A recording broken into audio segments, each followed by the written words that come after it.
Karena 2 Dzulhijjah itu termasuk tanggal yang sangat spesial, yang langsung keistimewaannya disebutkan oleh Nabi Sallallahu Alaihi Wasallam.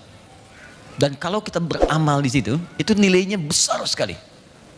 Dan hampir nggak bisa disamai dengan amalan lain di waktu yang lain.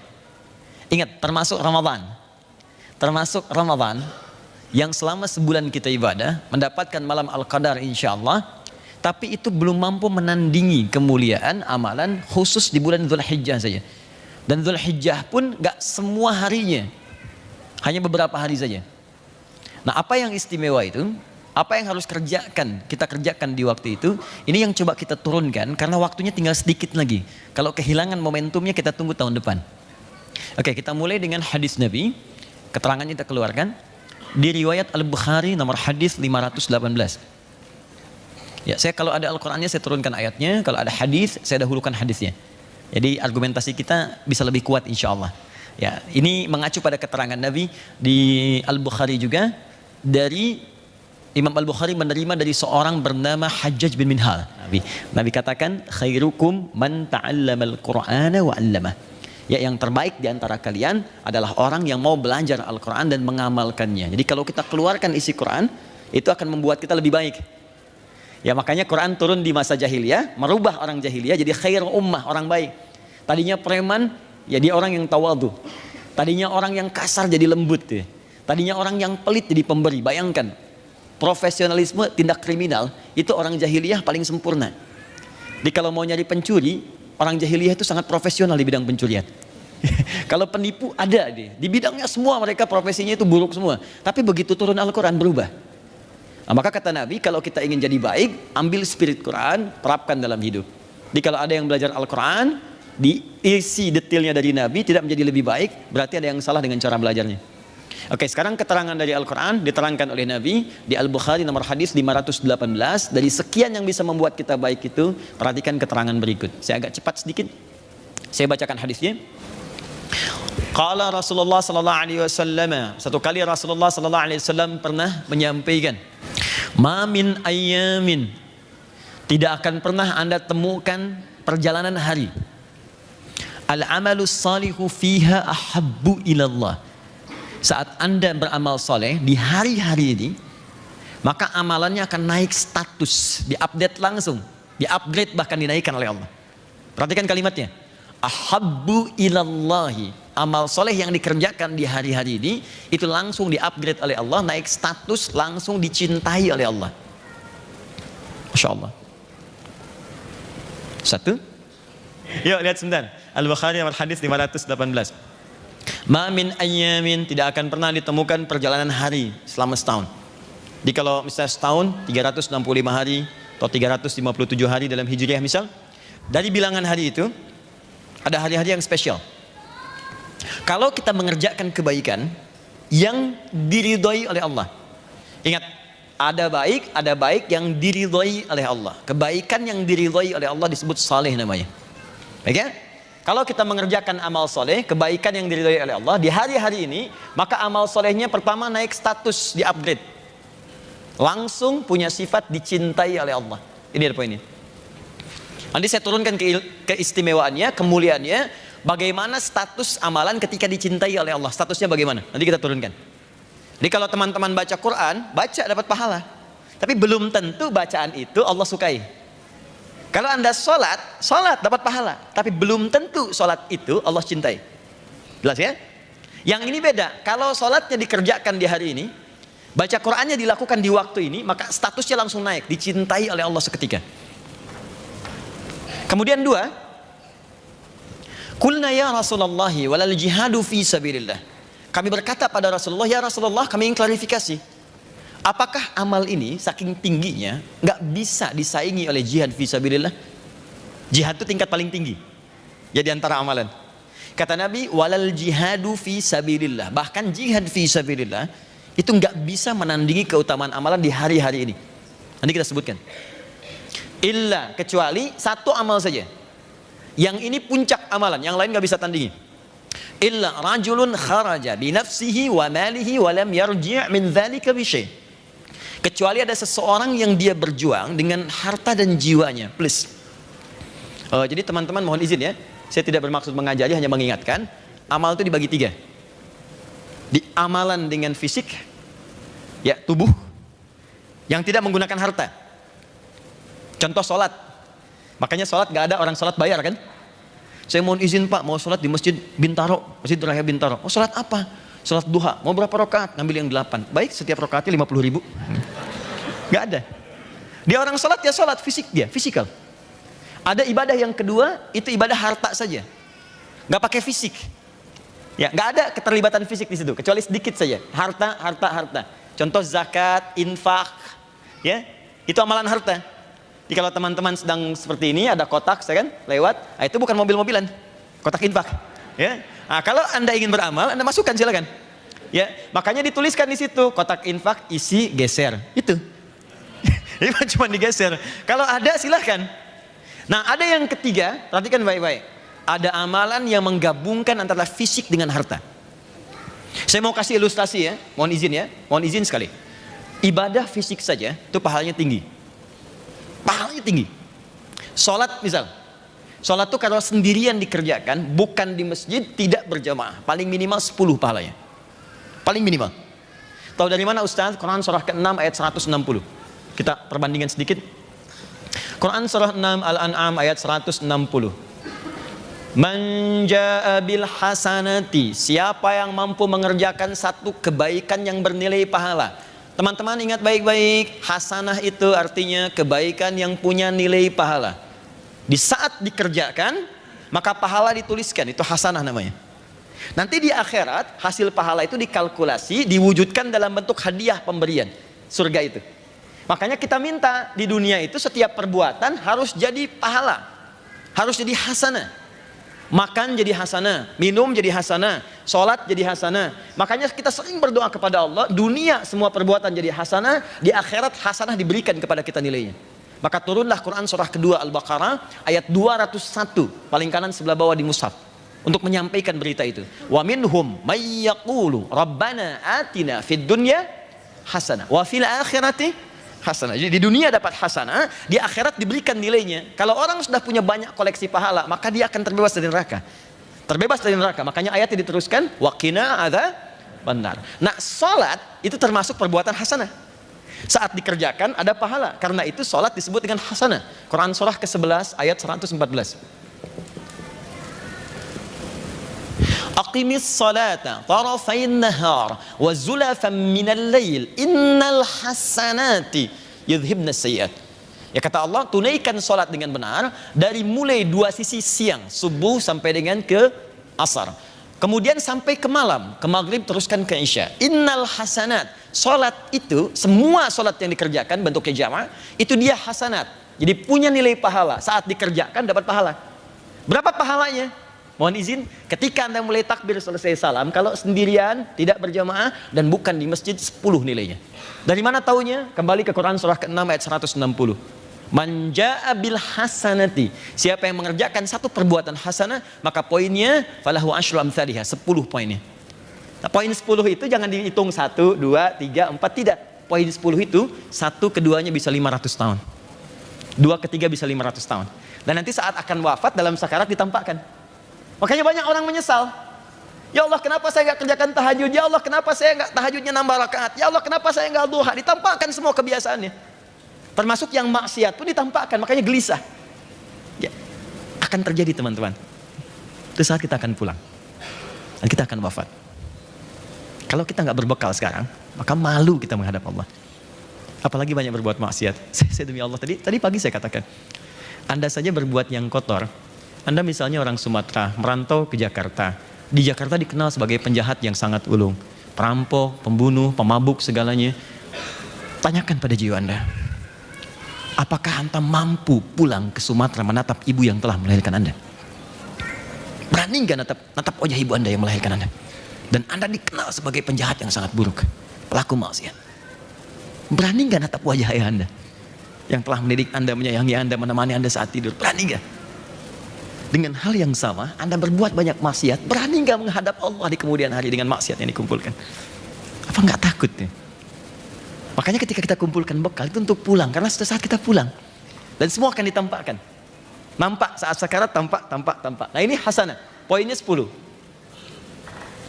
Nah yang paling menarik adalah, saya kembalikan lagi, perhatikan baik-baik.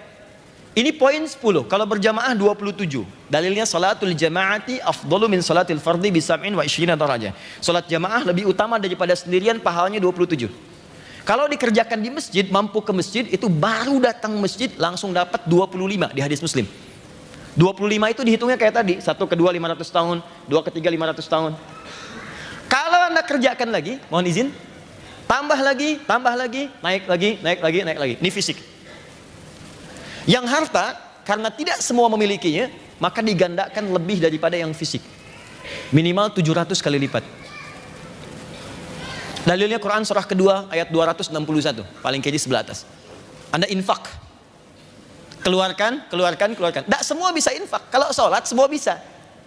Karena itu zero tolerance. Tidak ada toleransi kecuali kematian. Tidak bisa berdiri, boleh sholat sambil duduk. Tidak bisa duduk, boleh sambil berbaring. Sambil berbaring sulit dengan berkedip. Tak bisa berkedip, kita sholatkan. Ada semua. Selesai.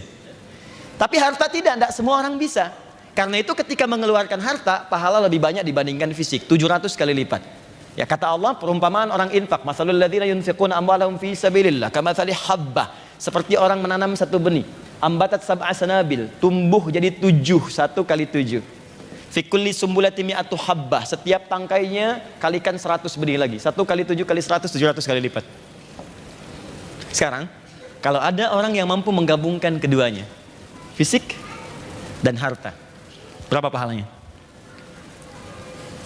Sedang gak ada hitungan lagi, surga pahalanya. Ibadah fisik dan harta kalau digabungkan, kalau benar ibadahnya, itu pahala yang sebanding gak ada yang lain kecuali surga. Contoh paling besar, jihad fisik dengan harta. Konkretnya, seperti yang haji sekarang. Bukankah untuk haji mengumpulkan harta dulu? Ada yang jual tanah, jual kebun, jual pakaian, jual emas. Kemudian mohon izin, bukankah di sana ada ibadah fisik? Tawaf, berputar, sa'i. Makanya Nabi memberikan apresiasi tinggi ketika berhasil hajinya. Perhatikan kalimat Nabinya. Al-hajjul mabruru laisa lahul jazaa illal jannah. Haji yang berhasil merubah pribadinya menjadi baik. Teman-teman izin, haji mabrur itu bukan haji yang diterima. Kalau haji yang diterima namanya haji makbul. Ingat itu. Mabrur dari kata birrun. Birrun itu artinya kebaikan yang muncul setelah yang kotornya hilang. Setelah yang tidak baiknya hilang. Disaring, yang kotor keluar. Marahnya hilang, muncul sabar. Maaf, sombongnya hilang, tawadunya muncul.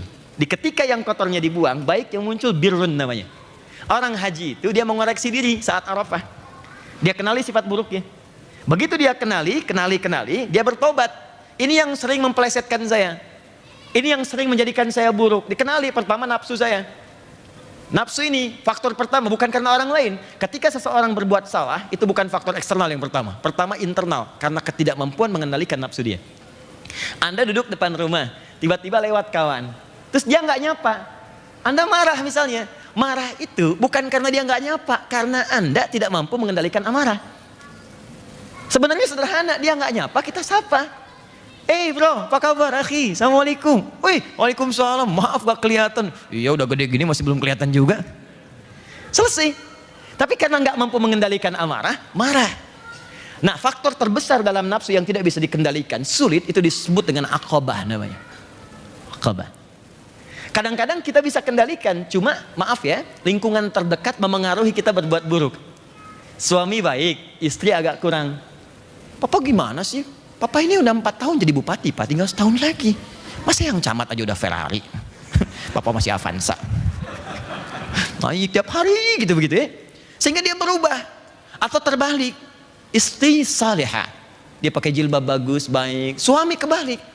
Mama papa ada family gathering, sebentar aja 30 menit, semuanya gak pakai kerudung. Mama copot dulu kerudungnya. Diperintahkan untuk melepaskan jilbabnya. Terbalik. Atau ayah, ibu baik, anak yang kurang baik karena lingkungan. Maka ini pengaruh sekitaran disebut wusta namanya. Wusta. Ada ayah baik, ibu baik, anak baik. Cuman ayah dapat mutasi pekerjaan. Pindah ke kantor, dapat lingkungan yang gak baik. Diajarin cara nyogok, diajarin cara merubah angka. kan? Diajarin manipulasi, diajak ke tempat mulai olahraga bergeser, ya, ada sedikit bumbu maksiatnya. Itu faktor jauh, ula namanya. Walal akhiratu khairul laka minal ula. Jauh dia, kecil nilainya. Maka itu yang sering membuat terpeleset. Dalam bahasa Arab disebut dengan zalafa, zalatil lisan. Zalat dengan zalaf, terpeleset. Kalau terpeleset kencang tambah dal, izdalafa, muzdalifah sifatnya. Ya, pergi kita ke sana, makanya kita lontar tuh, pergi berangkat. Dilontar keburukan itu, bukankah yang dilontar pertama kali orang haji adalah yang aqabah, nafsunya? Makanya orang kalau benar hajinya, saat Arafah dia kenali buruknya. Ada yang berangkat tahun ini? Ya, saya doakan mudah-mudahan insya Allah dimudahkan ya, semua jemaah ya. Yang belum berangkat pun insya Allah dimudahkan untuk berangkat ya. Ya dia cukup dengan amin, nabung ya, disiapkan dari sekarang. nabung supaya terwujud ya. Ah, sekarang lihat sini. Sebelum berangkat catat dulu yang kurang apa, perbaiki semuanya. Jadi nyampe di sana jelas. Dia begitu melontar tanya. Sebelum melontar tanya, suami tanya istri, "Mama aku mungkin banyak salahnya, kurang apa?" Tunjukkan cermin kehidupan kita, catat satu-satu. Begitu sampai Arafah kita sesali, taubat di situ. Istri tanya juga pada suami, "Papa aku apa kurangnya?" "Oh banyak mah." Tulis aja gitu, tulis. Gak apa-apa, nyampe sana lontar. Bismillah ya Allahu Akbar, lontar. Begitu dilontar, hilanglah jeleknya. Maaf ya, amarah hilang, sombong hilang, riya hilang, tersisa yang baiknya. Nah ketika yang baik ini muncul, birrun namanya. Kalau melekat pada orangnya, maka berubah kata birrun jadi mabrur namanya. Maka muncul istilah haji mabrur. Haji yang bisa merubah pelakunya jadi lebih baik dari sebelumnya. Karena itu sifat hajinya dilekatkan kepada dirinya. Karena dia mendapatkan satu gambaran yang besar, surga. Bukan 10, 20, 100 lagi, tinggi. Di saat haji dia minta ampun, diampuni, dosa gugur semua. Kemudian pahala dapat. Makanya kalimat nabinya jaga betul itu. Kamu sudah haji. Karena itu sifat haji itu dilekatkan oleh orang Arab dalam bentuk panggilan. Ya haj, hei orang yang sudah haji. Ingat, itu bukan gelar. Kalau Anda sudah haji, kemudian dipanggil Pak Haji, Bu Haji, itu kalimat yang Allah titipkan lewat lisan orang lain untuk mengingatkan kita. Kamu sudah diampuni dosanya, banyak pahala, jangan lagi berbuat maksiat untuk menukar surgamu. Ya, ingat baik-baik. Jangan kita kemudian jadikan sebagai gelar, karena ibadah nggak ada gelarnya. Silakan cek, kalau ada gelar di ibadah, tentu di Islam akan banyak gelar. Gelar tanpa wisuda. Adi Hidayat SHI, Sholat Haji Infak. Nggak ada. Jadi kalau dipanggil haji, artinya Pak, Anda sudah haji ya, jangan maksiat lagi. Ya, jadi jangan terlampau langsung merubah penampilan, langsung bikin status, alhamdulillah selama ini mimpi saya tercapai, jadi haji. Mas Dimas, lewat aja. Pak Haji Dimas, assalamualaikum. Hati-hati. Jelas ya? Oke, kembali sini. Ada yang senilai dengan itu. Apa yang senilai dengan itu? Dia tidak haji, karena tidak ada kesempatan berangkat, dan dia tidak mengerjakan yang lain, tapi dia punya momentum untuk mengerjakan satu ibadah di waktu yang sangat sempurna. Apa itu waktunya? Min hadhil ayyamil ashri, yaitu 10 hari pertama di bulan Dzulhijjah. 10 hari pertama di bulan Dzulhijjah. Oh, saya tidak main-main dengan kalimat ini kalimat Nabi. Perhatikan kalimatnya. Ya'ni min hadhil ayyamil ashri, yang saya maksud kata Nabi 10 hari pertama di awal Dzulhijjah. Jadi kalau teman-teman melakukan amalan di awal pertama bulan Dzulhijjah 1 sampai dengan 10, itu pahalanya, perhatikan baik-baik. Pertama, amalan akan di-upgrade langsung oleh Allah menjadi amalan yang dicintai oleh Allah. Kedua, nilainya senilai dengan jihad fi sabilillah. Yang kalau saat amalan itu dikerjakan Anda wafat, statusnya mujahid dan syahid. Syahid. Kalau Adi Hidayat yang menyampaikan, Anda boleh tinggalkan. Tapi kalau Nabi yang janjikan, apakah ada sifat dusta pada diri Nabi? Sedangkan beliau al-amin yang sangat dipercaya. Jelas ya? Saya ulangi, ini tidak main-main. Amalan dicintai oleh Allah dan status amalnya naik menjadi jihad, senilai dengan jihad. Kalau wafat mengerjakannya syahid. Anda baca Quran di luar 10 hari ini, pahalanya 10 setiap huruf. Tapi kalau masuk di waktu ini, Anda baca langsung naik status, dicintai oleh Allah dan sedang senilai dengan jihad. Setiap hurufnya jihad, setiap hurufnya jihad. Wafat sedang baca Al-Quran, seketika syahid fi sabilillah. Kapan waktunya? 10 hari pertama di bulan Dzulhijjah. Kita sudah kehilangan hari pertama, kemarin Jumat. Hilang satu kesempatan. Sekarang hari Sabtu, hari yang kedua. Kita punya kurang lebih 7-8 hari ke depan untuk memaksimalkan ini. Sekarang pertanyaannya, amal apa yang penting dikerjakan di sisa waktu ini sehingga status kita bisa dinaikkan dengan 2 hal yang paling utama yang dimaksudkan. Ini mukaddimah yang saya sampaikan. Sekarang kita masuk kepada inti bahasannya. Jelas sampai di sini? Baik. Nanti kita bagi waktu untuk diskusi ya. Bismillah. Amalan apa yang dikerjakan di awal bulan Dzulhijjah sehingga mendapatkan 2 keutamaan. Satu, dicintai oleh Allah. Yang kedua, amalan itu naik status menjadi amalan senilai dengan jihad fi sabilillah. Teman-teman tolong buka dulu Quran surah ketiga Ali Imran ayat 31. Saya akan mulai pada bagian yang pertama dulu. Quran surah ketiga ayat 31, paling kiri sebelah atas di mushaf. Ada ayatnya? Qul in kuntum tuhibbunallaha fattabi'uni yuhibbukumullahu wa yaghfir lakum dzunubakum. Ada ayatnya? Oke. Sekarang fokus, lihat baik-baik. Qul, katakan Muhammad sallallahu alaihi wasallam, in kuntum tuhibbunallaha, jika kalian semua, maksudnya umat Nabi Muhammad, hamba-hamba Allah, serius mencintai Allah, fattabi'uni, maka buktikan cinta itu kepada Allah dengan cara mengikuti petunjuk Nabi. Dikata Allah, kalau kalian mencintaiku, ini aku kasih cara bagaimana mencintaiku. Aku berikan kuncinya. Aku berikan bimbingannya kepada Muhammad sallallahu alaihi wasallam. Ikuti Nabi Muhammad, engkau dapatkan cintaku. Jelas ya? Saya sering katakan, ingat ya, cinta itu kaidahnya butuh pembuktian. Kaidah cinta dalam Al-Quran butuh pembuktian. Cinta tidak butuh dikatakan, dia butuh dibuktikan. Jangan dengarkan para akhwat kalau ada laki-laki mengatakan saya mencintaimu. Ya, kalimat pertama kalau belum menikah katakan kepadanya, jangan katakan aku mencintaimu. Buktikan cintamu dengan menuliskan namaku di buku nikah kita. Catat. Oke. Yang aku butuhkan bukan kata-kata, aku butuh BPKB, buku pernikahan kita berdua. Aku nggak mau Dilan yang aku banyak motor, tidak. Yang aku butuhkan tuh buktinya. Ya, sentuh ia tepat di hatinya, maka ia akan jadi milik untuk selamanya. Paham ya? Oke. Nah, sama. Anda cinta pada anak kan butuh pembuktian. Anda berikan dia hadiah, Anda berikan dia kasih sayang. Anda cinta pada pasangan, Anda berikan pembuktian. Maka kita cinta pada Allah, buktinya apa? Kata Allah, saya butuh pembuktian. Butuh pembuktian. Iman itu kaidah cinta kepada Allah, buktinya amal soleh. Maka kalau Anda ingin mencintai saya, kata Allah, buktikan, ikuti Nabi. Saya utus nih supaya mempermudah kalian menemukan saya. Nah, poinnya bukan itu yang mau saya bahas. Yang ingin saya bahas adalah yuhibbukumullah. Ini poinnya. Maka ketika Anda bisa membuktikan itu, Allah akan cintai Anda. Apa kaitan dengan bahasan kita? Ketika sebuah amalan dicintai oleh Allah, maka kita akan mendapatkan sebuah anugerah terbesar yang Allah berikan kepada kita, yang tidak diberikan pada amalan lain. Apa pemberian Allah itu? Bukan dunia, tapi ampunan dari semua dosa yang pernah dikerjakan. Wa yaghfir lakum dzunubakum. Ampunan semua dosa. Teman-teman, ada dzunub, ada dzambun, itu beda. Dzunubun, ada dzambun, itu lain.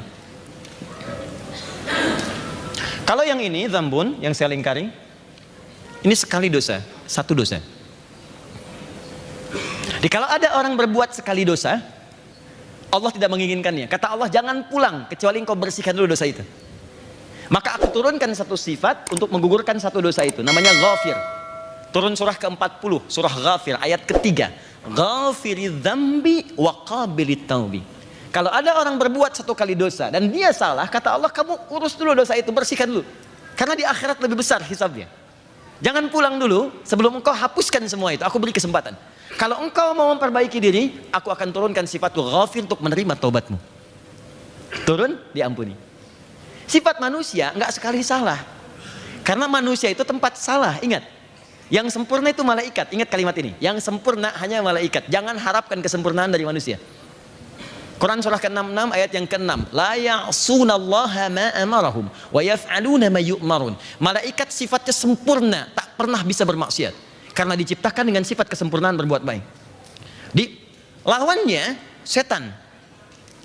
Karena itu setan dengan malaikat disebutkan sama di dalam Al-Quran. Setan 88 kali, malaikat 88 kali. Setan tidak kenal benar.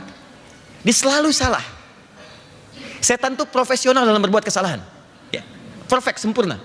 Ya, dan tidak pernah dia bisa berbuat benar. Jadi saya sarankan, jangan bersaing dengan setan, gak akan menang. Dan jangan pernah mengharapkan kesempurnaan dalam hidup, karena kita bukan malaikat. Jadi kalau suami sadar istrinya manusia, tidak akan pernah digali kesalahannya. Kalau istri sadar suami bukan malaikat, tidak akan pernah dieksplorasi kekurangannya. Papa kenapa sih pak? Yang gini aja gak bisa, yang lain bisa. Mama, papa bukan malaikat. Mama juga bukan setan kan?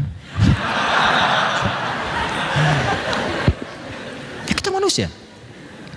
Tapi ingat poin terbesarnya, manusia salah, tapi dia diberikan jalan untuk kembali dan mau tobat. Adam manusia, Adam salah. Dicontohkan oleh Allah dengan turunkan kalimat tobat. Quran surah kedua ayat 37. Fatalaqa Adamu min Rabbihi kalimatin fataba alaih. Allah dapat kalimat, Allah turunkan kalimat tobat pada Adam, diikuti diterima tobatnya. Apa kalimatnya? Quran surah 7 ayat 23. Rabbana zalamna anfusana wa illam taghfir lana wa tarhamna lanakunanna minal khasirin. Diwariskan kalimat itu kepada anak cucunya ke kita. Karena Adam itu nabi, dijaga dari maksiat. Cuman sifat kemanusiaannya ditunjukkan supaya kita dibimbing untuk tobat. Bagaimana caranya? Kalau Adam itu nabi, dijaga. Tapi karena kita bukan nabi, nggak terjaga. Kalau salah, kembali. Maka turun keterangan Adam di Quran surah 7 ayat 26. Ya bani Adam, la yaftinannakumus syaitanu kama akhraja abawaikum minal jannah. Hei anak cucu Adam, jangan lagi engkau digoda, digelincirkan oleh setan seperti bapak ibumu dulu dikeluarkan dari surga. Maka ikuti ini, ada panduan. Nah kembali ke bahasan kita, poinnya adalah jika manusia berbuat salah terkumpul, maka kalimatnya berubah bentuk jama' dari zambun jadi dzunubun. Banyak salahnya, banyak. Maaf ya, mata salah lihat, telinga salah dengar, lisan salah bicara. Padahal keterangan jelas dalam Al-Quran, jangan mencela, la yaskhar, masih mencela. Jangan bikin hoax, wailul lil mukadzibin, celaka bagi para pembuat hoax, orang yang berdusta, masih bikin hoax. Maaf, jangan curang, wailul lil mutaffifin, masih ada yang curang dalam pekerjaan, timbangan dan sebagainya. Jangan bergibah, gosip, bikin acara gosip. Layak taba'dukum ba'du, dinikmati lagi. Salah kan? Jangan sombong. Kemarin jalan kaki biasa aja, setelah punya Ferrari, mau subuh aja, muter dulu pakai Ferrari ke komplek. Assalamualaikum bro, ayo subuhan. Masya Allah, orangnya gak keluar, ternyata sedang ke Bandung. Apa yang mau dicari gitu? Gini, kalau mau gampang mengukurnya gini. Siapa yang gak punya dosa, boleh angkat tangan. Yang gak punya dosa, boleh angkat tangan. Gak apa-apa, angkat aja, saya pulang. Anda lebih layak untuk ceramah. Oke, yang dosanya sedikit boleh angkat tangan, sedikit. Oke. Yang agak banyak kan? Baik. Yang banyak? Oh, Masya Allah ya, baik ya. Baik ya. Alhamdulillah. Baik. Yang ingin masuk surga boleh angkat tangan? Oh, Masya Allah, luar biasa. Surga Firdaus? Dengan Nabi lagi. Ya itu selalu muncul keanehan seperti biasa. Banyak dosa, melimpah luar biasa, cita-cita surga paling tinggi dengan Nabi gitu loh. Itulah luar biasa. Top lah pokoknya. Sekarang kita pengen dapatkan itu, gimana caranya? Itu nggak mudah. Mata hari ini aja udah salah lihat berapa kali mata? Salah nonton, ya, salah lihat di WhatsApp, media sosial dan sebagainya. Lisan berapa kali salah? Berpikir kita sudah salah. Mau kesini terhambat sedikit di jalan, pikiran kita udah nggak bagus sama lampu, kan? Padahal lampu apa salahnya? Ya, sama jalan, sama macet, sampai bikin status macet nih. Emang jadi solusi kan enggak? Ini caranya gini. Ini caranya kalau mau gampang, lakukan amalan yang dicintai oleh Allah. Maka seketika ini digugurkan. Dosa mata hilang, dosa telinga sampai ke ujung kaki. Maka bagaimana cara mengerjakannya? Lihat rumus Nabinya. Al-amalus solihu fiha, kerjakan amal soleh. Amal soleh dalam Al-Quran dibagi dua bagian. Saya ulang, Amal soleh dalam Al-Quran dibagi dua bagian. Satu, ya, amal soleh dalam Al-Quran dibagi dua. Satu, bentuknya taubat. Secara singkat, kalimatnya taubat.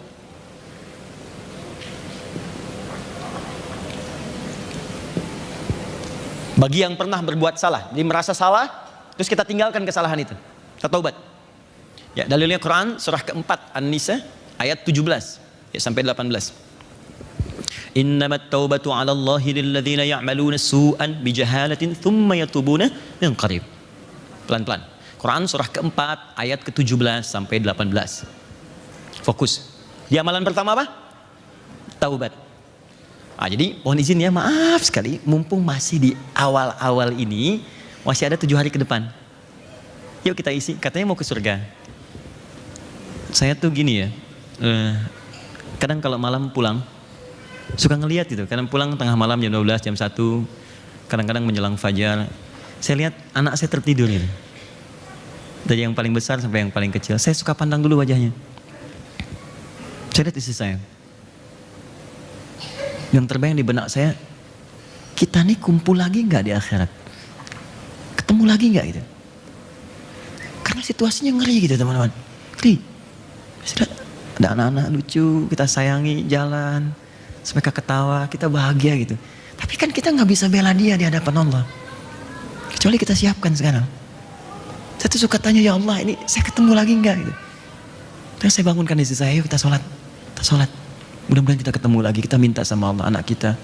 Karena berat gitu. Ya, wa fasilati wa akhi wa man fil ardi jami'a. Anak ninggalkan ibu, ya ibu ninggalkan ayah. Jadi sekarang gambarkan gini ya, terjadi kebakaran di gedung ini. Anak kita tertinggal, dia teriak. Kan kita tuh histeris kan? Anak saya, anak saya. Nanti di akhirat ada anak yang akan memanggil ibunya, "Mama tolong saya, oh, tolong saya, ayah tolong saya." Dan anak gak bisa berbuat apa-apa gitu. Apa yang anda bisa lakukan? Dan situasi itu kita sadari betul. Tapi kita gak berbuat apa-apa saat di dunia. Apa yang mau anda lakukan? Mesti ada satu episode dalam hidup kita itu kita duduk dan berpikir bahwa kita akan wafat, kita pulang. Kita perbaiki. Nah, cara memperbaikinya dengan taubat ini. Duduklah. Satu keluarga duduk. Ya, koreksi diri. Yang di haji, dia wukuf di Arafah. Puncaknya yang di kita, itu puasa. Persis di waktu yang sama. Sana tanggal 9 wukuf, di sini tanggal 9 puasa. Dengan nama yang sama. Hadisnya sahih, saya bacakan hadisnya. Perhatikan kalimat hadisnya. Siyamu yaumi arafata anni ahtasibu 'ala Allah an yukaffira as-sanata allati qablahu wa as-sanata allati ba'dahu. Puasa di waktu yang bersamaan dengan wukuf orang yang di Arafah, momentumnya maksudnya. Ya, jadi waktunya tanggal 9 ditunjukkan dengan kata yaum. Yang dikerjakan di tanggal 9 itu seperti orang wukuf. Jadi bedanya puasa Arafah dengan puasa biasa, bukan sekedar nahan lapar dan haus. Mohon izin ya, bukan sekedar menahan lapar dan haus. Kalau sekedar menahan lapar dan haus, Anda nggak usah nunggu Arafah. Senin puasa, Kamis puasa, Ayyamul Bid puasa. Maaf, puasa Daud silahkan, tapi Arafah tidak. Saya tuliskan kalimat hadisnya dalam bahasa Arab. Lihat sini, saya ajarkan ilmunya sedikit. Mohon izin untuk mengingatkan saja. Yaum Siyam Yaum Arafah. Yaum menunjuk kepada waktu, zaraf sifatnya zaraf zamani, mudhaf kepada Arafah, mudhaf ilaih, kepada hal, situasi. Dalam bahasa Arab, mudhaf dengan mudhaf ilaih kalau bersatu maka sifatnya nggak bisa dipisahkan. Paham? Tidak. Saya jelaskan dulu, memang tidak akan paham kan? Saya kasih istilah bahasa Arab. Mudhaf sesuatu yang disandarkan. Mudhaf ilaih yang jadi sandaran. Antara yang disandarkan dengan yang jadi sandaran gak bisa dipisahkan. Contoh, qalam Adi Hidayat. Ini spidol, spidolnya Adi Hidayat. Qalam mudhaf, mudhaf ilaih Adi Hidayat. Disatukan. Maka saya dengan spidol ini gak bisa dipisahkan. Ya, misal saya akan pergi, spidolnya tertinggal. Begitu saya pergi, orang akan mengatakan, "Ustadz, itu spidolnya ketinggalan." Karena dia melekat dengan saya. Baik, sama persis. Ketika spidolnya diambil orang, ditanya, "Itu spidol siapa?" Itu spidolnya Ustadz Adi Hidayat. Melekat dengan saya. Yaum melekat dengan Arafah. Yaum menunjuk kepada waktu tanggal 9-nya. Di saat tanggal 9, yang di sana wukuf, di sini puasa. Tapi saat Anda puasa, kerjakan seperti orang wukuf. Apa sifatnya? Arafah. Arafah artinya kenal. Kalau ditambah ta itu sifat. Bisa baik, bisa yang kurang baik. Ada dua riwayat dinamakan dengan Arafah. Pertama tentang manasik pada Nabi Ibrahim ketika diajarkan malaikat Jibril. Setelah selesai, Ibrahim alaihissalam mengatakan Araftul an. Sekarang saya tahu. Yang kedua, sifat muhasabah, kisah Nabi Adam alaihissalam. Ketika Adam alaihissalam dengan sifat kemanusiaannya berbuat salah dengan istrinya Sayyidah Hawa, kemudian turun dari surga ke bumi, Quran surah 2 ayat 38. Adam konon dalam sejarah diturun di wilayah Asia Selatan India. Hawa di wilayah yang sekarang disebut dengan Jeddah. Jeddah nenek. Kalau teman-teman haji atau umrah nanti ke Jeddah, di sisi Laut Merah, lurus dikit, perempatan pertama sebelah kiri itu ada sepeda ontel agak besar. Kemudian lurus lagi, sebelah perempatan kanan kiri lurus, sebelah kanannya persis nyebrang dikit, itu ada bangunan batu bata yang tidak sempurna, warnanya coklat marun, merah marun. Itu di situ tulisannya Makbaroh Sayyidah Hawa, kuburannya Sayyidah Hawa. Baik ya, kata sejarawan bukan kuburan, tapi itu Hawa pertama diturunkan di situ. Jadi Hawa turun di Jeddah, Adam turunnya di India, kedua berkelana mencari. Sampai satu titik setelah berpetualang itu, dari jauh ternampak seperti kelihatan. Ini saya kayaknya kenal nih, kalau bahasa kita. Yang kata Hawa, iya kayaknya saya tahu nih. Ya pantas tahu karena di bumi cuma ada dua orang pada saat itu, nggak ada yang lain. Adam dengan Hawa, yang lain belum ada. Belum ada Tengku Wisnu, belum ada Shirin, ada Adam dengan Hawa. Baik, diturun tuh. Ya, begitu kelihatan, merapat keduanya. Datang, naik ke bukit, dalam bahasa Arab sebut jabal. Begitu nampak, maka keluarlah puncak sayang yang dalam itu. Rasa kasih, perhatian yang sangat dalam bahasa Arab disebut dengan rahmah namanya. Karena itu perempuan punya rahim. Karena di dalam rahim itu ada sosok yang sangat dikasihi dengan sayang yang sangat dalam. Dia rela menderita sulit miring kanan kiri, yang penting sayang itu tetap ada. Adek yang baik ya, jaga ya, sabar, lahiran lancar, disayang-sayang pada sakit. Quran surah 7 ayat 189. Rahmah. Maka naiklah ke atas sampai sekarang disebut Jabal Rahmah. Nah saat bertemu itu, keduanya bertemu, mereka sadar kita pernah berbuat salah, makanya mengoreksi diri di situ. Yang tadi turun Quran surah ke-7 ayat 26 tadi. Jangan sampai terjadi lagi begini, sampaikan pada anak cucu kita, disampaikan semuanya. Maka disebutlah tempat itu mengenal, disebut dengan Arafah. Kenal sifat kekurangan atau kelebihan, tambah tak di ujungnya Arafah. Kalau banyak yang dikenal, tambah alif dan ta, Arafat. Mana yang kedua? Ketika kenal kekurangan, maka kita akan mengenal Allah untuk bertobat. Ma'rifatullah. Kenal diri kita, ma'rifatul insan. Nah, ini turunan katanya demikian. Maka setelah selesai itu, muncullah kalimat tadi. Nah, saat puasa tanggal 9 Dzulhijjah, kalimat itu dimunculkan, Siyam Yaum Arafah. Jadi kalau puasa di hari Arafah, jangan sekedar tahan lapar dan haus. Kalau cuma begini, di waktu lain pun sama. Kata Nabi, puasalah Anda sambil melakukan amalan orang wukuf di Arafah, yaitu introspeksi diri. Nanti tanggal 9 ya, mohon izin ya. Begitu Anda puasa, coba yang pernah kerja, berangkat, sambil berangkat coba dicek. Barangkali Anda pernah melalui satu jalan, pernah maksiat di situ. Pernah duduk di meja sendirian di kantor, pernah berbuat salah. Ada kisah nyata, ini nyata, bukan rekayasa, ini kisah nyata. Ada seorang alim, syekh, sangat soleh. Dia punya murid-murid, punya santri, sedang jalan, akan mengajar. Tiba-tiba di perjalanan dia jatuh pingsan. Muridnya kaget. Karena nggak pernah syekh itu pingsan di jalan. Begitu pingsan, ditunggu, kemudian bangun, saat bangun ditanya, Syekh, 5 ummi adik, kenapa Anda bisa pingsan begini? Perhatikan jawabannya. Wallahi laqad tadzakartu bi anni 'asiyan huna. Saya pernah ingat ketika lewat sini, saya pernah bermaksiat di sini, saya ingat. Saya takut ketika lewat sini, ingat kejadian itu, takut belum diampuni oleh Allah. Karena ketika seseorang itu bermaksiat di satu tempat, lisannya akan dikunci, tempat itu yang bicara. Awas, hati-hati ya. Kita hafal ayatnya. Idza zulzilatil ardu zil. Jika bumi sudah digoncang dengan sekuat-kuatnya. Teman-teman, kalau kalimat zilzal disebutkan sekali, idza zulzilatil ardu, itu artinya yang bangunan tinggi runtuh ke bawah. Tapi kalau disebutkan 2 kali, baik dengan kata bendanya noun atau kata kerjanya verb fi'il, itu artinya yang di bawah naik ke atas semua. Perhatikan, kata Allah, nanti akan tiba waktu saya hadirkan gempa, bukan sekedar menghancurkan yang tinggi turun ke bawah. Kalau semua orang sudah abai dengan yang tinggi itu hancur ke bawah, saya akan datangkan yang bawah naik semua ke atas. Enggak, dikasih gempa 7,4 aja, udah lari semua keluar. Dan kita berdoa kepada Allah, semoga disabarkan saudara-saudari kita, Insya Allah kita bantu, kita doakan, jangan bikin kegelisahan. Kemarin terjadi di Sumur, di Banten dengan 4 wilayah. Ya, ada Jabar, ada Lampung, kemudian juga wilayah Banten, sampai bahkan ke sebagian Bengkulu. Tapi poinnya gini, saya tadi malam sedang tiduran dengan anak saya, yang nomor 1. Tiba-tiba ada gempa, kita bangun, Buya apa ini? Ini gempa. Yuk kita berpikir. Astagfirullah, astagfirullah, astagfirullah, astagfirullah. Dah. Buya kenapa ramai di luar? Kita lihat. Orang keluar. Sampai ke Bekasi, keluar. Pertanyaan anak saya yang pertama, Buya, kenapa mereka semua keluar? Saya diam saya. Yang terbayang saya tadi. Ini dikasih 7,4 aja, itu sudah lupa dengan dunia. Dia kumpulkan harta paling banyaknya untuk membangun rumahnya yang mewah, kendaraannya yang banyak. Terus mohon maaf ya, tempat kerja gedung yang tinggi pencakar langit yang dia saat masuk pertama kali dia selfie di situ, dia abadikan, dia katakan aku diterima kerja di sini. Itu ditinggalkan, dia nggak peduli. Dia keluar. Di baru gempa kecil, Anda sudah nggak peduli dengan dunia. Dan sudah nggak sadar teman, nggak ada yang ngajak teman, keluar aja semua. Bagaimana ketika yang dihadirkan 74 skala Richter? Semua naik ke atas. Wa akhrajatil ardu athqalaha. Anda sudah nggak ada pusing lagi, memikirkan dunia nggak ada. Selesai. Selesai Anda. Di Allah tuh cuma kadang tegur kita dengan skala kecil. Kita ingat nggak itu sama Tuhan? Kita ini wafat dan fitrah kita mengatakan itu, kamu keluar loh, tinggalkan. Yang paling berharga itu diri kita, amal kita. Kalau pulang nggak ada amal, apa yang mau kita bawa? Makanya taubat. Ayo kerjakan amalan ini, taubat. Duduk dengan istri. Ya, kalau bisa begini, saya kasih amalan satu yang penting, rahasia. Saat Anda amalkan ini, sekeluarga diampuni. Ini rahasia kayak di antara kita saja ya.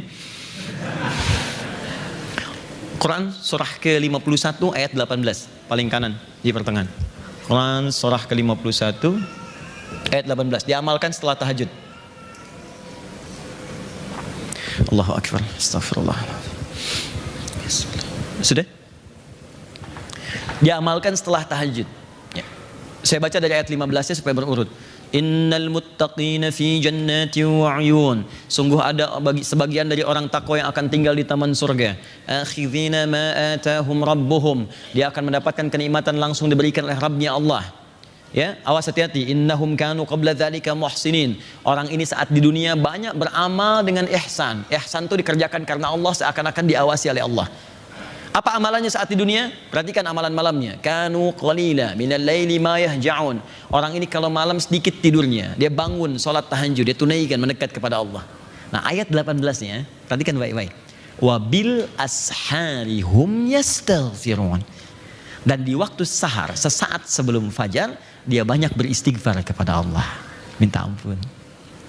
Dan kalimatnya hum. Hum itu bentuk jama'. Huwa, huma, hum. 1, 2, banyak. Hum, mereka.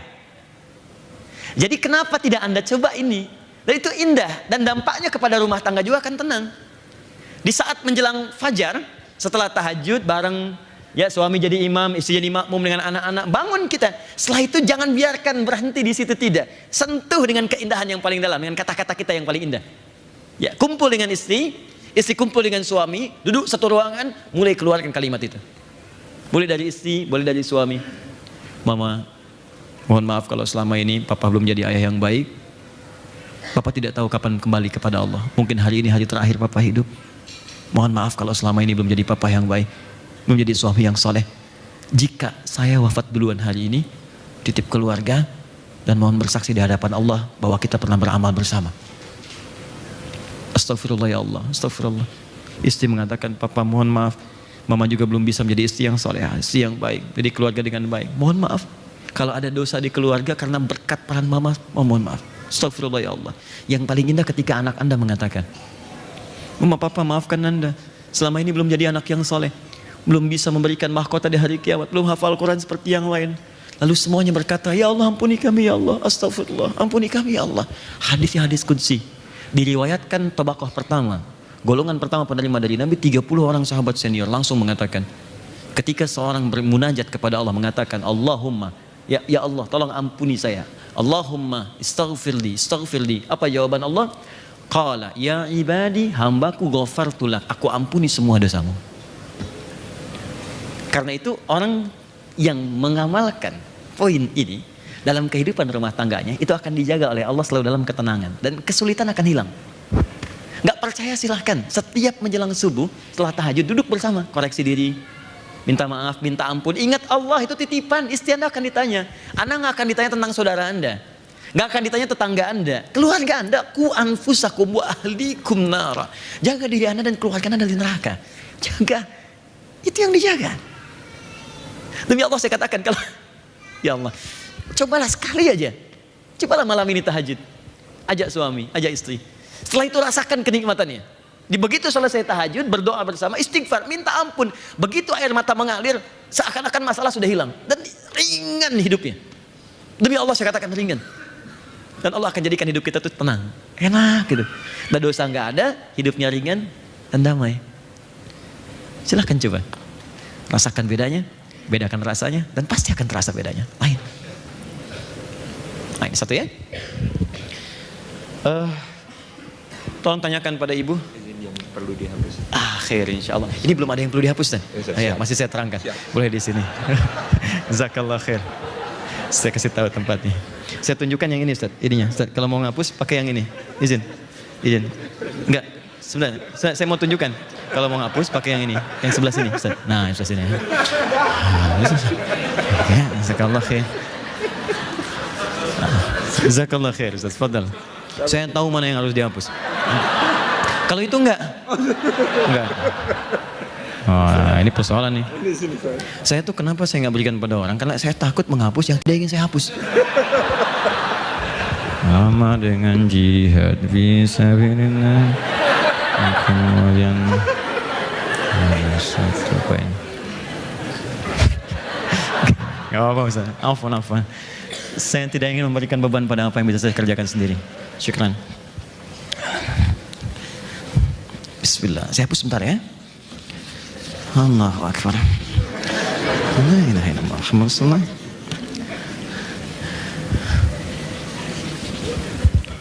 Ustaz, saya sisakan sedikit bantu. Syukran, jazakallah khair. Allahumma salli ala sayyidina Muhammad. Ini sahabat saya Ustaz Salim Fillah. Ya, semoga Allah kumpulkan kita di surga insyaallah. Allahu Akbar. Sudah Ustaz, nanti penghapusnya hilang, papan tulisnya kosong. Syukran. Saya kembali ya sambil beliau. Nanti Ustaz tolong kalau saya keliru diluruskan ya. Baik, yuk kita sama-sama kembali lagi. Jadi yang pertama, coba hari ini tanya ibu, telepon aja dan katakan, Ma, minta maaf ya kalau selama ini salah. Itu kalimat itu tuh enak loh, di hatinya tuh indah. Dan orang tua tuh langsung ada sentuhan sendiri. Dan tiba-tiba air mata keluar aja gitu. Kalau sudah wafat berdoa, minta malam, ya Allah, jika aku pernah berbuat maksiat dalam keadaan ibuku hidup atau ayahku masih hidup, mohon ampuni aku dan kedua orang tuaku. Minta. Ya, terus anak-anak dilihat. Nah, nanti cirinya begini, saya tutup sebentar. Cirinya, kalau dosa sudah diampuni, ciri yang diampuni dosanya oleh Allah akan dijaga dari perbuatan maksiat lagi. Dijaga. Dia nggak punya kemampuan berbuat maksiat. Misal, dosa mata ya, terus dihapus oleh Allah kesalahannya, gugur. Maka mata itu akan dijaga oleh Allah, tidak berbuat maksiat lagi. Makanya semua kalimat tobat dalam Al-Quran itu seringkali diiringi dengan kata islah. Taba wa aslaha. Tobat kemudian jadi baik. Ya. Telinga, alhamdulillah. Jadi kalau dengar yang kurang bagus, mau menghapus juga ibu silakan. Oh iya, baik silakan. Ini belum bu. Sudah. Ya, aman lah. Ya, Oke, dua, saya cepat. Jadi yang pertama amal soleh apa namanya? Tobat ya. Ingat ini ya, ingat kalimat saya. Tobat itu mudah diucapkan, tapi tidak mudah dilakukan. Gampang, tobat. Buktinya mana? Tobat itu butuh pembuktian. Ya. Tobat dari harta yang haram, tinggalkan yang haram. Tobat dari maksiat, jauhi maksiat. Dua. Saya cepat supaya kita bisa berdialog. Dua, bentuk amal soleh yang kedua. Amal saleh. Yang pertama taubat. Yang kedua, saya kasih rumus cepat dari Al-Quran. Kerjakan semua bentuk ibadah yang diperintahkan oleh Allah.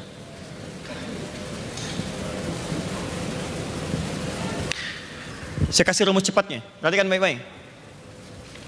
Teman-teman, kalau Anda bertanya, Ustaz, bentuk ibadahnya apa? Supaya saya bisa meningkatkan amalan. Dan saat dikerjakan amalan ini, dia senilai dengan jihad tadi pahalanya. Jadi yang pertama dosa sudah hilang dengan taubat. Yang kedua kerjakan sebuah bentuk amalan, ibadah. Supaya kita mendapatkan nilai yang senilai dengan jihad tadi. Nah, kunci cepatnya adalah, karena ini bentuknya amal soleh, nanti cari kalimat yang bersanding dengan amal soleh dalam Al-Quran. Kalimat itu tiada lain adalah kalimat iman. Setiap Anda menemukan kalimat iman, itu umumnya setelahnya adalah amal soleh. Baik berupa kalimat amal soleh ataupun rincian amalnya.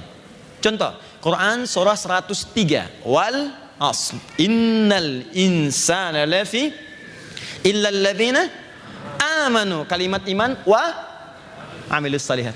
Di setelah ada kalimat iman, amal soleh. Anda bertanya apa rinciannya? Cari lagi kalimat iman. Dari Al-Baqarah terus sampai dengan An-Nas. Dari Al-Fatihah sampai An-Nas. Kalimat iman pertama Al-Baqarah ayat 3. Alladzina yu'minuna bil ghaib. Iman.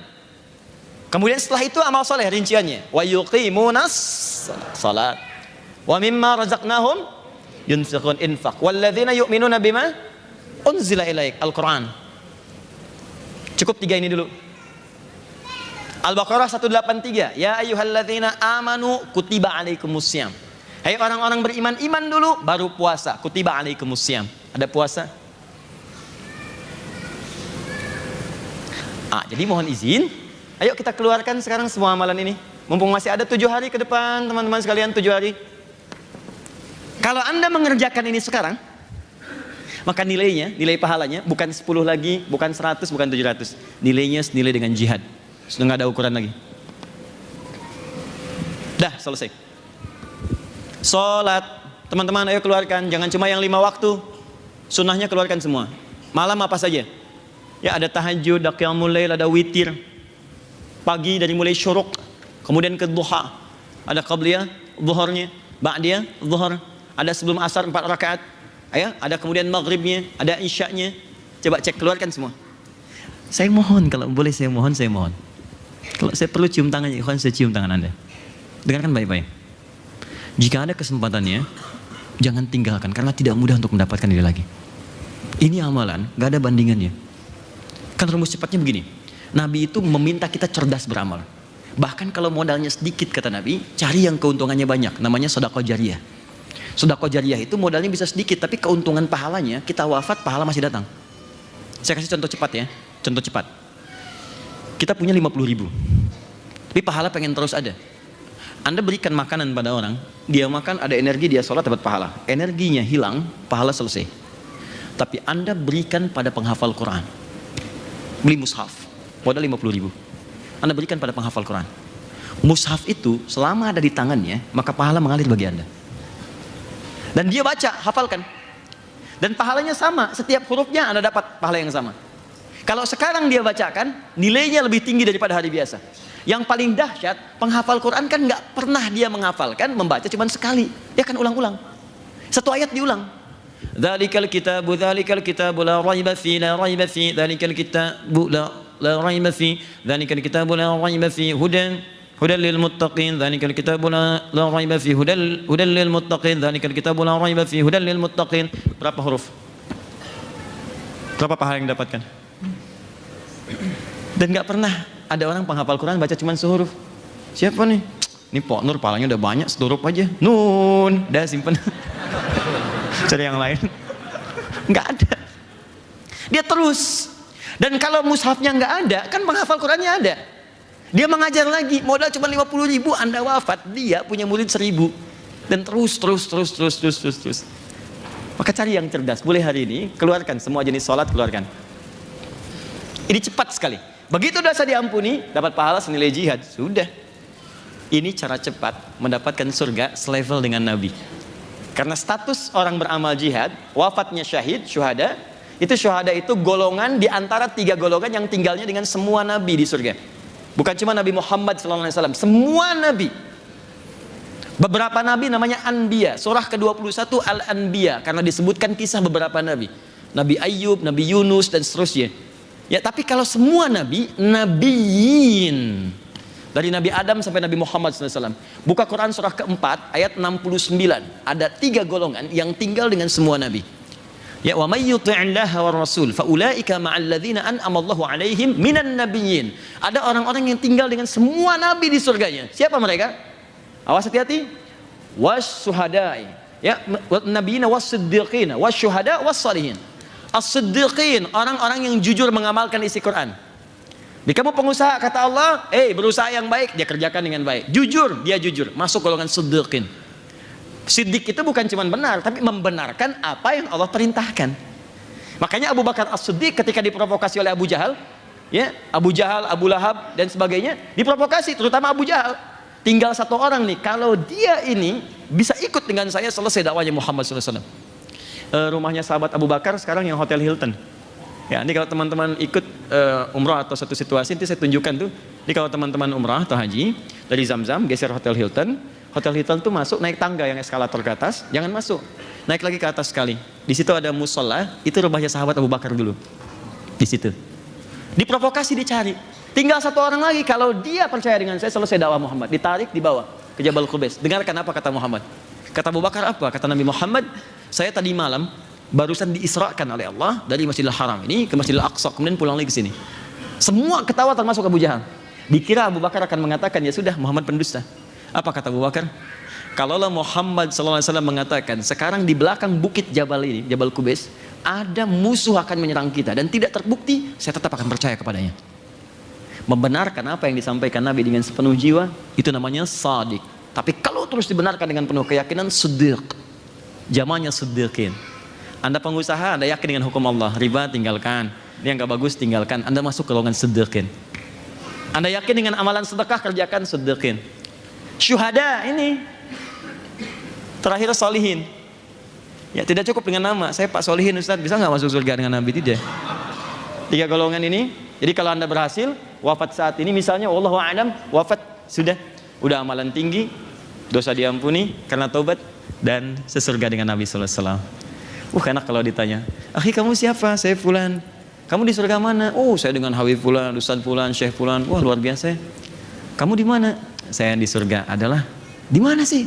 "Sebelah sana." Karena nggak bisa ngejar karena levelnya tinggi. Tapi yang tinggi bisa turun ke bawah. Bisa bahkan dikunjungi oleh semua malaikat. Ada di Quran surah ke-13 ayat 23 sampai 24. Dikunjungi semua malaikat. Dahsyat. "Kamu di mana?" "Kamu dengan siapa?" "Depan saya Nabi Ibrahim alaihissalam. Belakang saya Nabi Musa. Samping kiri saya Nabi Yusuf." Masya Allah, ganteng-ganteng Nabi. Dulu ente nonton sinetron ganteng-ganteng serigala. Ini ganteng-ganteng Nabi. Samping kanan saya Nabi Muhammad SAW. Indah. Nah, ini amalannya. Terus puncaknya nanti saat Idul Adha. Bagi yang berkurban, siapkan izin ya, mengingatkan sebelum kita berdialog, kurang lebih ada 20 menit ke depan atau 15 menit lah ya. Kalau sudah berniat kurban, tolong jangan potong kuku dan rambut yang melekat di tubuh sampai disembelih hewannya. Ya, sampai disembelih hewannya. Memang ada yang berpendapat hewan kurban, tapi saya tidak mohon maaf, tidak condong pada pendapat ini. Yang lebih kuat itu jangan potong kuku dan rambut yang melekat pada orang yang akan berkurbannya. Dalilnya hadis Muslim jilid yang ke-7, kemudian di nomor hadis 1977, paling kanan sebelah atas, dari Ummu Salamah radhiyallahu taala anha. Beliau berkata dari Nabi sallallahu alaihi wasallam, "Idza ahalla hilala dzil hijjah wa arada ahadukum an yudhhiya fala yamassanna min sya'rihi wa adfarihi syai'a." Kalau ada seorang di antara Anda ingin berkurban, kemudian tiba awal Dzulhijjah, sudah siap dengan hewan kurbannya. Jadi teman-teman sudah siap, sudah beli nih, sudah bayar. Maka jangan sentuh, jangan potong semua rambut yang melekat pada tubuhnya dari rambut sampai bagian bawah plus kuku. Ya, jangan disentuh sampai hewan kurban disembelih. Begitu selesai, terus berdoa tadi, baru kemudian kita boleh cukur, boleh potong. Apa hikmahnya? Supaya Allah berkenan mengampuni semua dosa dari ujung kepala sampai ujung kaki di kukunya. Khawatirnya sebelum diampuni terpisah itu dan pernah berbuat maksiat, bersaksi di hadapan Allah. Walaupun diampuni juga, cuman dia bersaksi. Mirip orang masuk pengadilan, dibuka semuanya, cuman vonisnya bebas. Vonis bebas, cuman dibuka. Ada orang yang bersaksi semua di hadapan Allah, coba ditutup oleh Allah. Tapi kan malu juga di hadapan Allah dibuka. Lebih baik tempat SP3 kan, nggak dibahas, selesai. Dipotong semua, habiskan semua. Begitu di sana membaca Bismillahi Allahu Akbar, lontar jumrah. Di sini menyembelih, sifat hewani kita sembelih Bismillahi Allahu Akbar dengan bacaan yang sama. Tanggalnya sama, 10. Bismillahi Allahu Akbar. Baru menghadap ke kiblat, inni wajjahtu wajhiya lilladzi fataras samawati wal arda hanifan musliman wa ana minal musyrikin. Inna salati wa nusuki wa mahyaya wa mamati lillahi rabbil alamin. La syarika lahu bidzalika umirtu wa ana. Banyak diucapkan, tapi yang jarang masuk ke hati. Ya Allah, hari ini aku pasrahkan diriku sepenuh hati dan jiwaku, sepenuh diriku. Jika aku pernah beramal sampai dengan korbanku saat ini, maka semua aku niatkan untukmu ya Allah. Ya Allah, jika aku masih ada punya kesempatan hidup dari mulai saat ini, maka mohon bimbing aku lebih baik daripada hari sebelumnya. Tapi jika aku wafat hari ini ya Allah, mau mati, mohon jadikan wafatku wafat yang baik dalam hari ini. Jika engkau masih berikan aku kesempatan untuk menjalani kehidupan, aku berjanji mulai detik ini, aku akan tunduk patuh pada semua ketentuan. Wa ana minal muslimin atau wa ana awwalul muslimin. Kalau ada orang pertama yang akan tunduk, aku sekarang orang pertama yang akan tunduk ya Allah. Aku berjanji akan jadi muslim yang lebih baik lagi daripada hari sebelumnya. Tidak cukup dengan amin, itu harus kita lakukan. Sembelih hewannya, hadirkan kekuatannya, dan rasakan hasilnya. Nah itu yang saya sampaikan kesempatan kali ini. Saya mohon izin saya simpan dulu untuk fikih salat, karena saya khawatir kita ketemu bulan depan atau mungkin tidak ketemu tapi kita tidak ingat dengan amalan ini.